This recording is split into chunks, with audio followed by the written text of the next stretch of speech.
Welcome to the Agility in Real Life podcast, Take 5 in Real Life. Now your hosts, Mike Studeman and Jeff Lee. Welcome back to the take5IRL, Take 5 in Real Life podcast. I'm Jeff Lee. And I'm Mike Studeman. Jeff, to get this episode kicked off, do you mind if I get a little racy?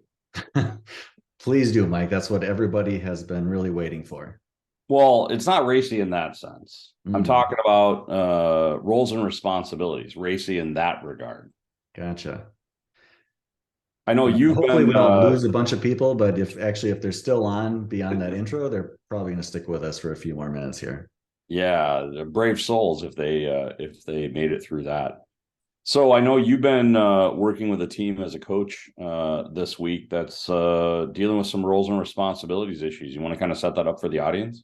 Yeah, and it comes with us. We run into this in various ways. Sometimes within the Scrum team, people are trying to figure out, or specifically within the group of developers on a Scrum team, what their roles and responsibilities are, or if it's outside of that group.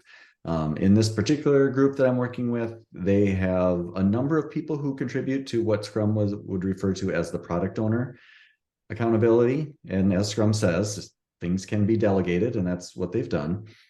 So when you have a product manager and a product owner and a business analyst, and you have some UX people, and there's a lot of different people who are intersecting, right? Who are working with your customers, who are working with internal stakeholders, who are figuring out where the value lies. And so those are the kind of things that they're looking to figure out. Yeah, and I do think it's good, particularly on an immature Scrum team, a Scrum team that's just kind of coming into the framework, to understand where certain things fall. I do think that you have to extend that out when you add in additional titles or splitting of the accountabilities, the product manager to product owner split being a predominant one. One technique that I've used is a Scrum roles and responsibilities game that I found out on Tasty Cupcakes a number of years ago. It was created by Andrew Rustling. Basically, what it involves is you list out on cards all of the responsibilities, and then you sort the cards by who you think owns that responsibility on your team. Does the Scrum Master own it? Does the product owner own it? Now, Andrew's game is designed just for Scrum, but I think you could extend it to the model that you're talking about. Another tip that I'll give is, when I've played it, what I've liked to do with the teams that I played it with is you create another kind of area, and that area is the contention area. I'm sure you'll never see this in the team that you're working with, Jeff, but where one person says, well, I think that's a developer responsibility. And the second the word leaves their mouths, the product owner's grabbing it and saying, no, I think I do that.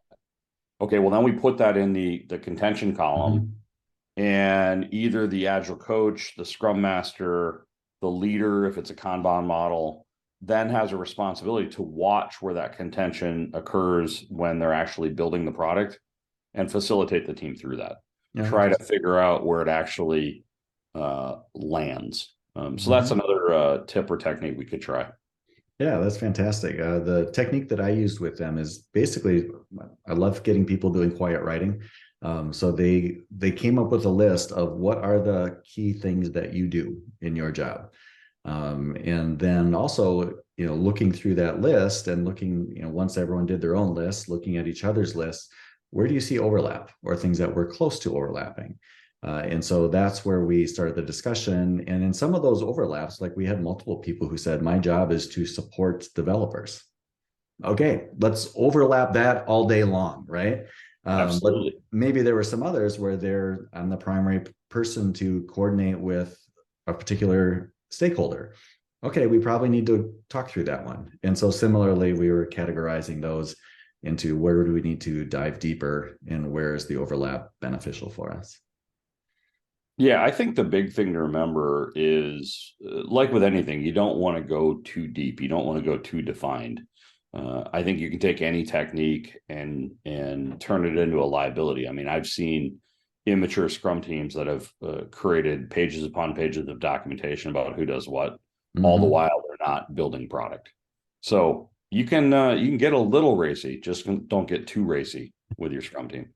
Yeah, well, and I want to differentiate from those people supporting the developers in the Scrum team from the developers themselves. And again, developers, that's everybody who's building the product within the Scrum team, whether your specialty is software engineer or database or tester or whatever it is, right? Those are all IT examples. They could be other examples. In that group, it's good to note what people's strengths are, what their specialties are. They're all responsible and accountable to build the product. Absolutely. You don't want to fall back into kind of those waterfall patterns of, well, I did my job right. They were great requirements. Jeff, you must have screwed this up in design. Yeah, we've had this conversation before. Purely hypothetical example there. Yeah, exactly. Any parting thoughts on this one, Mike? No, like I said, okay to lay out some roles and responsibilities. Just don't go overboard, because the more time you spend laying them out and arguing about them, the less time you actually have to build the product. Yeah, way more important than clearly defining what your roles and responsibilities are. Communicate, talk to each other. Small teams working closely together can resolve way more than a document is going to do for you. That's a great note to end on, Jeff. Thanks. All right, thanks for joining. The product vision for Take5 in Real Life is to provide members of the Agile community with an idea that they can incorporate into their daily lives to make them more effective. We thank you for listening, and we'll see you next time.